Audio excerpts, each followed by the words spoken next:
Mesdames et messieurs, bonjour et bienvenue à ces bulletins d'information sur Géopolise Télévision.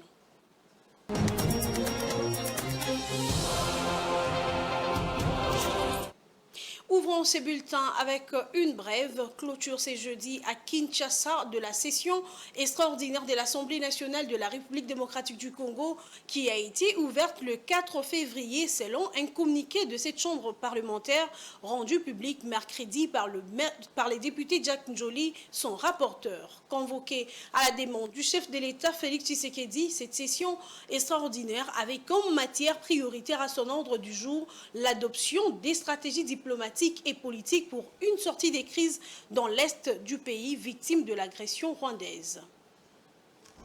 Et puis, discuter d'une initiative pour sortir de la crise, voilà ce qui a conduit une délégation de la Conférence épiscopale nationale du Congo et de l'Église du Christ au Congo à rencontrer Corneille Nangaa et son mouvement, l'Alliance Fleuve Congo, à l'hôtel Serena ce mercredi 12 février.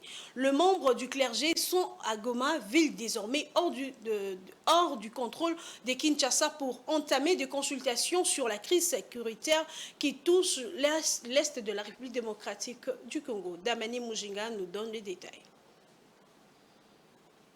C'est dans le cadre des consultations qu'ils ont entamées récemment que la délégation de la SENCO-ECC s'est rendue à la rencontre du président de l'AFC, Corneille Nangaa, à Goma, afin de trouver des solutions à la crise sécuritaire qui sévit à l'est de la RDC. Les forces vives du pays ont un pacte social pour la paix et le bien vivre ensemble. Et pour cela, nous avons commencé une tournée de personnalités importantes à impliquer dans cette dynamique. Et nous avons pensé que la FCM 23 ont quand même une grande contribution à apporter dans cette dynamique de la construction de la paix, parce que pour les deux églises, l'année 2025, c'est l'année de la paix. Le secrétaire général de la SENCO, Donatien Cholet, a également rapporté que plusieurs plaidoyers ont été présentés au cours des discussions, notamment l'appel à l'arrêt des hostilités dans la région de l'Est du pays. Et c'était aussi l'occasion de faire des plaidoyers pour l'ouverture de l'aéroport, du port, mais aussi pour obtenir l'arrêt de la guerre le plus tôt possible, parce que nous restons convaincus que la solution à cette crise n'est pas militaire. Dans les jours à venir, la délégation de la SENCO-ECC a annoncé que plusieurs autres personnalités politiques pourraient être consultées afin de rendre leur démarche plus inclusive. Celle-ci vise à trouver une issue non militaire à la crise sécuritaire qui prévaut dans l'est de la RDC, en particulier à Goma. Restons toujours dans ces sujets. La démarche entamée par les confessions religieuses, la SENCO et les CC, en vue d'instaurer la paix à l'est du pays, suscite des réactions. Pour Jacques Kisongo, membre de la Lucha, cette initiative est positive, mais il émet de doutes quant à l'issue des négociations qui, selon lui, dépendent de la bonne volonté des rebelles. Il appelle également le gouvernement à s'engager pleinement dans la lutte pour mettre fin à l'agression rwandaise. Je vous propose de le suivre dans ses propos recueillis par Patience Lekeke. Une bonne démarche par le fait qu'ils veulent unir les gens. Ce sont des pères des églises et c'est tout à fait normal qu'ils utilisent leur position de pouvoir rassembler et unir les fidèles, même s'ils s'opposent, et que M. Nangaa prenne des armes aux côtés des Rwandais pour attaquer la République.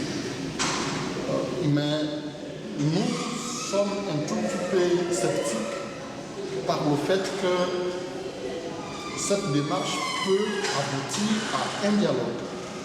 Et ce dialogue peut aboutir justement aux accords. Et les accords, nous sommes fatigués des accords dans notre pays, des accords qui sont malheureusement signés pour gracieux et propulser les criminels en héros ou avec des postes de responsabilité très élevés. Pourtant, à place des personnes qui se rebellent, qui font la guerre, d'après notre constitution, c'est la prison. Nous ne pouvons qu'interpeller les autorités de pouvoir engager réellement une guerre avec des moyens qu'il faut pour mettre hors état de nuire ou bouter hors notre pays, le Rwanda et tous ces objectifs de 2023. Au cas contraire, ça sera vraiment difficile et peine perdue d'avance. Quittons la République démocratique du Congo pour l'Afrique à présent. La part de l'Afrique dans la production mondiale des lithium pourrait passer à 12% d'ici 2033 contre 4% en 2023. Au Zimbabwe, au Mali, au Nigeria, la question de la transformation locale se pose dans ces plateformes de la production africaine de lithium. Damani Mojinger. Premier producteur africain de lithium, le Zimbabwe s'active pour développer la transformation locale afin de maximiser les revenus générés par l'exploitation du métal. Des nouveaux projets similaires doivent être bientôt annoncés par les autres producteurs de lithium du pays sous la pression du gouvernement. Au Nigeria aussi, la transformation locale se développe portée par des investissements chinois. Tous ces projets visent à se positionner sur un marché de batteries au lithium en pleine croissance, grâce notamment à l'essor des véhicules électriques. Ainsi, les voitures électriques représentaient 18% de toutes les voitures vendues dans le monde en 2023, contre 2% en 2018. D'ici 2030, ce chiffre pourrait dépasser 60%. Or, l'hydroxyde ou le carbonate de lithium, qui entre dans la production des batteries de ces véhicules, ont une valeur beaucoup plus élevée que le concentré. Alors que le prix du spodumène de lithium se négociait en septembre 2024 à environ $700 la tonne, le carbonate a atteint à la même période un prix de $11 000. Les pays africains peuvent devenir compétitifs en matière de coûts de raffinage des matières premières en tirant parti de la proximité des mines, d'une électricité et d'une main-d'œuvre abordable. Cet avantage comparatif peut potentiellement les rendre 35 à 40% plus compétitifs que les raffineries de Chine, du Canada, des États-Unis et d'Australie.